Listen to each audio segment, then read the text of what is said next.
लगभग 350 वर्ष भारत की सरजमी पर राज करने के बाद अंत हुआ मुगल साम्राज्य का।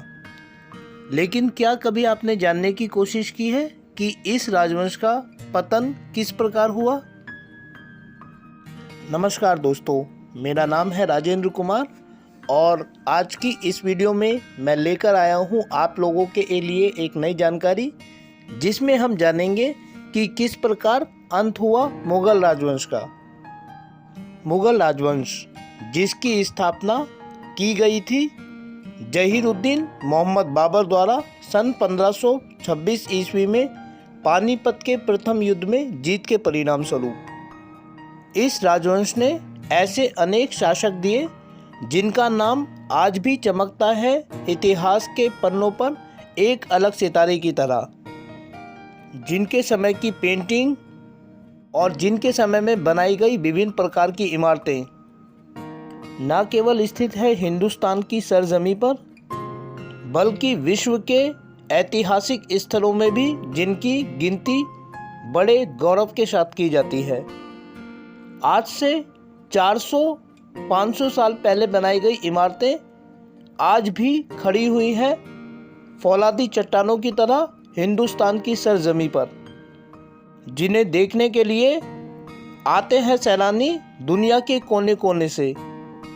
लेकिन किसने सोचा था कि जिस राजवंश ने लगभग 350 वर्षों तक हिंदुस्तान की सरजमी पर शासन किया, उसका पतन इतना दर्दनाक होगा। माना जाता है कि औरंगजेब मुगल राजवंश के अंतिम ताकतवर शासक थे और 1707 में औरंगजेब की मृत्यु के साथ ही आरंभ हो गई थी मुगल साम्राज्य के पतन की प्रक्रिया। औरंगजेब की मृत्यु के बाद मुगल राजवंश में अनेक शासक हुए जिन्होंने कुछ वर्षों तक और कुछ महीनों तक शासन किया और 1857 के विद्रोह तक उन्होंने औरंगजेब की मृत्यु के बाद लगभग 150 वर्षों तक शासन किया। 1857 में बहादुर शाह जफर द्वितीय मुगल राजवंश के अंतिम शासक हुए और इस राजवंश को ख़त्म करने का कार्य किया एक ऐसी यूरोपीय ताकत ने जिसे आज हम अंग्रेज़ों के नाम से जानते हैं और जो भारत में आए थे हिंदुस्तान के व्यापारियों के साथ व्यापार करने के लिए। इतिहास के पन्नों में दर्ज है कि जब सन 1600 ईस्वी में इंग्लैंड में ब्रिटिश ईस्ट इंडिया कंपनी की स्थापना हुई, तो 1603 ईस्वी में मुगल बादशाह अकबर के समय में यूरोपीय व्यापारियों के रूप में ब्रिटिश ईस्ट इंडिया कंपनी के व्यापारी भारत में व्यापार करने के लिए आए और उस समय उनकी पहचान सिर्फ याचक की थी, अर्थात वो भारत के व्यापारियों के साथ व्यापार करने के लिए अपनी फैक्ट्रियां स्थापित करते थे और इसके लिए मुगल बादशाहों से वो याचना करते थे। इसीलिए उनकी मुख्य गतिविधि थी अपने व्यापारियों को, अपने नुमाइंदों को मुगल राज दरबार में भेजना ताकि मुगल शासकों से व्यापार के लिए अनुमति प्राप्त कर सकें। सन 1707 ईस्वी में औरंगजेब की मृत्यु के पश्चात मुगल राजवंश में कोई भी ताकतवर शासक नहीं हुआ जो सैकड़ों मीलों तक फैले हुए मुगल साम्राज्य को सहेज कर रख सके। इसका परिणाम ये हुआ कि अनेक ताकतें उभर कर आई और मुगल राजवंश के उत्तराधिकारी के रूप में अपनी सत्ता स्थापित करने की जद्दोजहद में शामिल हो गई। मुगल राजवंश के उत्तराधिकारियों के रूप में अनेक ताकतों ने अपनी सत्ता स्थापित करने का प्रयास किया, लेकिन अंत में इस प्रक्रिया में जीत हुई यूरोपीय व्यापारियों की, अंग्रेज व्यापारियों की। वैसे तो इतिहास के पन्नों में दर्ज है कि मराठे मुगल राजवंश के सबसे प्रबल दावेदार थे, सबसे ताकतवर उत्तराधिकारी थे, लेकिन ब्रिटिश हुकूमत की ताकत के सामने वे भी न टिक सके। इतिहास के पन्नों में दर्ज है कि सन 1803 ईस्वी में दिल्ली में मराठों एवं अंग्रेजों के बीच एक लड़ाई लड़ी गई और इस लड़ाई का मकसद था कमज़ोर होते हुए मुगल साम्राज्य की स्थिति से लाभ उठाना।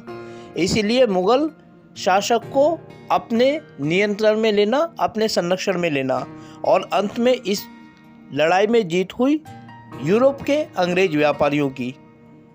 1803 में दिल्ली की लड़ाई में जीत के परिणाम स्वरूप तत्कालीन मुगल बादशाह अकबर द्वितीय को ब्रिटिश ईस्ट इंडिया कंपनी द्वारा अपने संरक्षण में ले लिया गया और संरक्षण में लेने के साथ ही ये तय कर दिया गया कि मुगल शासक को ब्रिटिश ईस्ट इंडिया कंपनी की ओर से एक वार्षिक भत्ता दिया जाएगा। इसके बदले में उसकी शासन करने की ताकत उससे छीन ली गई। इस प्रकार मुगल शासक अब सिर्फ नाम मात्र का शासक रह गया। उसके सारे प्रशासनिक अधिकार, उसकी सारी ताकतों को सिर्फ लाल किले की चार दीवारी के बीच सीमित कर दिया गया। इसके बदले में तमाम निर्णय अब लिए जाते थे ब्रिटिश ईस्ट इंडिया कंपनी के द्वारा, जिसने विभिन्न लड़ाइयों में जीत के परिणाम स्वरूप स्थापित कर ली थी अपनी हुकूमत हिंदुस्तान में चारों ओर। ब्रिटिश इतिहासकार माइकल एफ फिशर ने अपनी किताब political annexation of British east India company में यह दिखाया है कि सन 1857 के विद्रोह तक ब्रिटिश ईस्ट इंडिया कंपनी ने भारत के लगभग 63% इलाके को अंग्रेजी साम्राज्य में मिला लिया था और इसके लिए उन्होंने अनेक प्रकार की नीतियों का इस्तेमाल किया। उदाहरण के लिए वेलेस्ली ने सहायक संधि को अपनाया तो लॉर्ड डलहौजी ने लैप्स की नीति को अपनाया और इन तमाम नीतियों के परिणाम स्वरूप भारत में मुगल उत्तराधिकारियों के रूप में ब्रिटिश ईस्ट इंडिया कंपनी सबसे बड़ी ताकत के रूप में उभर कर आई। सन 1853 ईस्वी में ब्रिटिश ईस्ट इंडिया कंपनी ने अपनी हुकूमत को और अधिक बढ़ाने के लिए एक अधिनियम पारित किया और उस अधिनियम में यह प्रावधान था कि वर्तमान समय में शासन करने वाले मुगल बादशाह बहादुर शाह जफर द्वितीय मुगल राजवंश के अंतिम शासक होंगे। इसके बाद मुगल शासक का पद खत्म कर दिया जाएगा। यह इतिहास का एक बड़ा ही रोचक तथ्य है कि एक व्यापारी कंपनी जो 7 समुंदर पार से हिंदुस्तान में व्यापारी बनकर आई थी, धीरे धीरे उसने इतनी ताकत हासिल कर ली थी कि अपनी हुकूमत स्थापित कर ली और भारत में पहले से शासन करने वाले राजवंश के सामने जहां वो एक याचक के रूप में थी, धीरे धीरे उसने उसी राजवंश को खत्म कर दिया। लेकिन 1857 में ब्रिटिश ईस्ट इंडिया कंपनी के खिलाफ हिंदुस्तान में एक महान विद्रोह संगठित किया गया और इस विद्रोह का नेतृत्व किया गया तत्कालीन मुगल बादशाह बहादुर शाह जफर द्वितीय के द्वारा।